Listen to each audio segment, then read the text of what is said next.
জীৱনৰ বাট কবিতাটোৰ জৰিয়তে কবিয়ে কিদৰে মানৱ জীৱনটোক সফলতাৰে আগুৱাই লৈ যাব পাৰি তাৰ আভাস দাঙি ধৰিছে।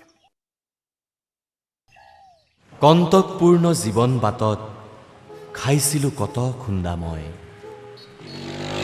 উজুতি খালেও আত্মাই মোৰ কৈছিল পুনৰ যাত্ৰা কৰ তই।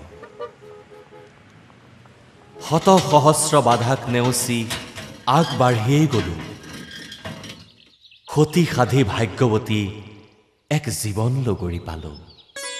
সুখে দুখে মোৰ লগত সমভাগী হ'ল, ভৱিষ্যত উজ্জ্বল হ'বগৈ বুলি আশা পাতি ৰ'ল।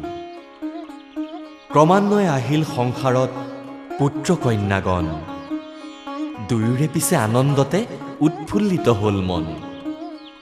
মৌলিক প্ৰয়োজন পূৰাবৰ বাবে চেষ্টা কৰোঁ কত, পোৱা নেযায় আশানুৰূপ ফল আশা কৰোঁ যত।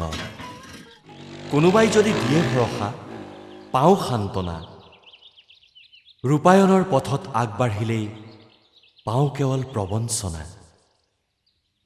ভাগৰি পৰিও আৰম্ভ কৰোঁ জীৱন যাত্ৰা মোৰ, নিকটাত্মীয়ই মোক দেখা পাই যায়গৈ বহুদূৰ। হিয়া ভৰা আশা লৈ মই বন্ধুৰ কাষলৈ যাওঁ, আশাত মোৰ চেঁচা পানী পৰে, আশাৰ ঠাইত নিৰাশাহে পাওঁ। জীৱন যাত্ৰাৰ সুদীৰ্ঘ বাটত বহু পালোঁ বাটৰুৱা, অধিকাংশৰেই অন্তৰবোৰ মই পালোঁ নিথৰুৱা। স্বাৰ্থন্বেষী লোক বহুজন আছে সমাজত, এনে লোকক লগত লৈ নাযাবা বিদেশ ভ্ৰমণ। এনে লোকেই সৰল মনা লোকক বিপদত পেলাই ভাই, স্বাৰ্থপৰ ব্যক্তিগণৰ পৰা আঁতৰি থাকিবা সদায়।